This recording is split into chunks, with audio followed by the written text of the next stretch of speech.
कि आप में से भी कोई इस हैशटैग फॉरएवर की दुनिया में खोया हो ना, तो अपने दोस्त के साथ एक रॉयल स्टैग लो और जी भर के रो लो। मेरे जैसा कोई नहीं सीन में, जागने की छोड़ हिट मारता मैं नींद में। मेरी गली गली चल रही कहानियां, कैसे हफ्ते में ईपीए बना लिया।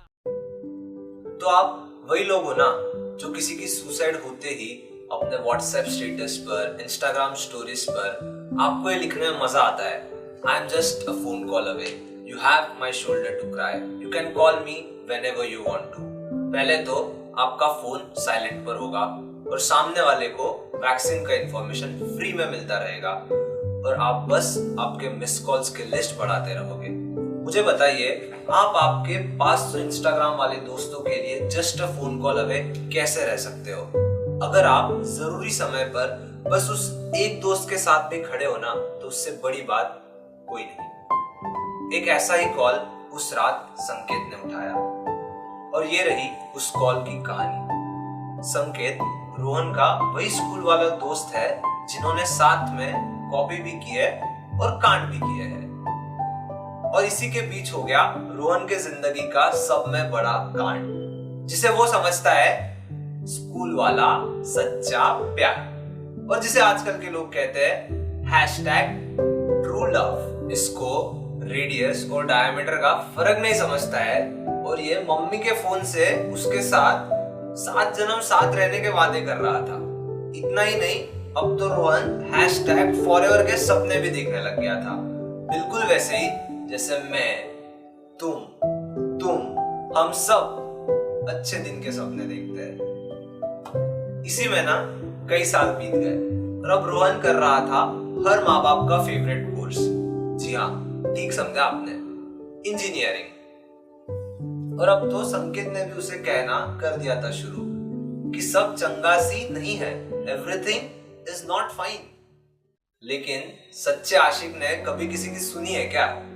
तो रोहन उसे जवाब देता था कि भाई मेरी वाली तो अलग है, और उसका इतने में ही मन नहीं भरता था। इसके बाद भी वो कहता था कि भाई प्यार अंधा होता है, लव इज ब्लाइंड।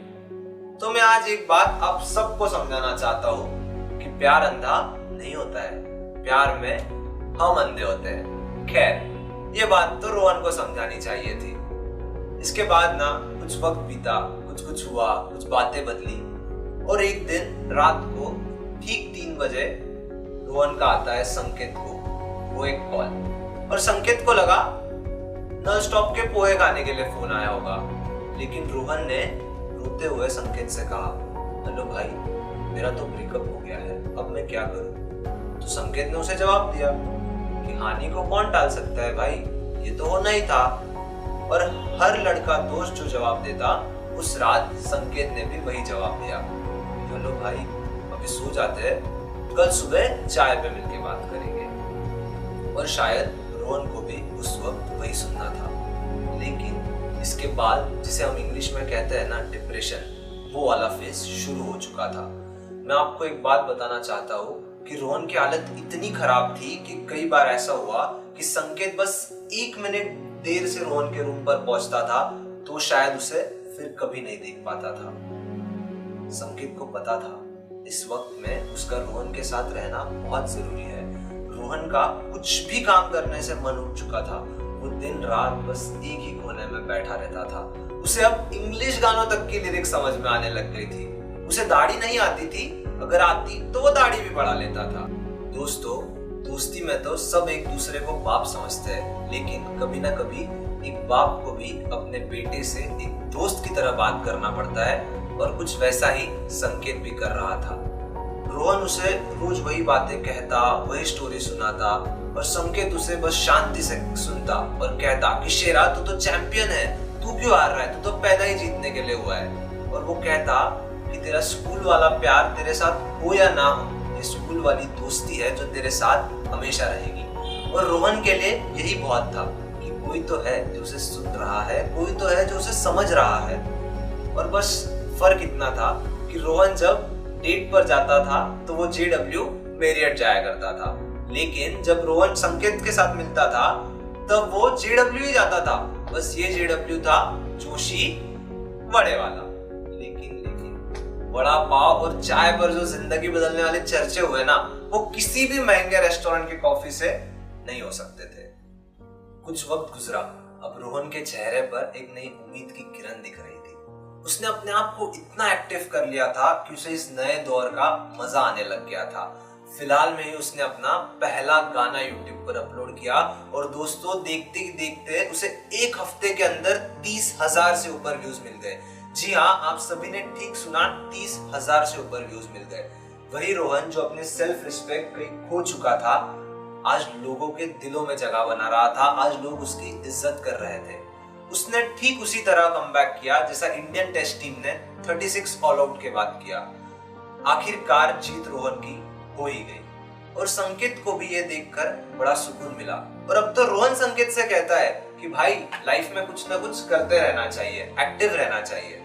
दोस्तों, आप इस कहानी से कुछ घर ले जा सकते हो तो बस यही कि आपके भी किसी दोस्त के साथ ये हो रहा हो तो उससे बातें करो, मुलाकातें करो, बेवजह उसे अपने पास बैठा लो, ताकि फिर कभी तुम्हारे दिमाग में ये ख्याल ना आए कि इसे फिर कभी देखने का मौका मिलेगा भी या नहीं। और याद रखो, ऐसे वक्त में सब लोग सीख तो देते हैं, तुम तुम्हारे दोस्त का साथ देना, क्योंकि दोस्तों जिंदगी में अगर दोस्त अच्छे हो ना तो यादें अच्छी बनेगी, और यादें अच्छी रही ना तो आपके चेहरे पर ये मुस्कान बनी रहेगी। और एक सब में जरूरी बात, लाइफ में हर बार हीरो बनने की जरूरत नहीं है।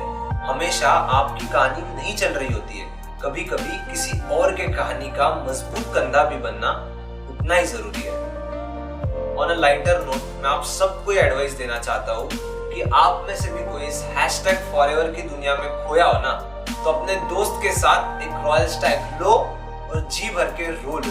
आपका मन हल्का हो जाएगा और ये मन हल्का होना बहुत जरूरी है। और मैं गारंटी देता हूँ इसके बाद आप कहोगे #जान थी वो मेरी इस टेम्पररी, #भाई है तू मेरा इस परमानेंट। थैंक यू, बहुत बहुत शुक्रिया। अब कार शांत करता रहेगा, हो जाना चाहिए अभी। अरे जिंदगी में क्या करना है देखो, इन्फ्लुएंसर बनना है। हम ना पड़े के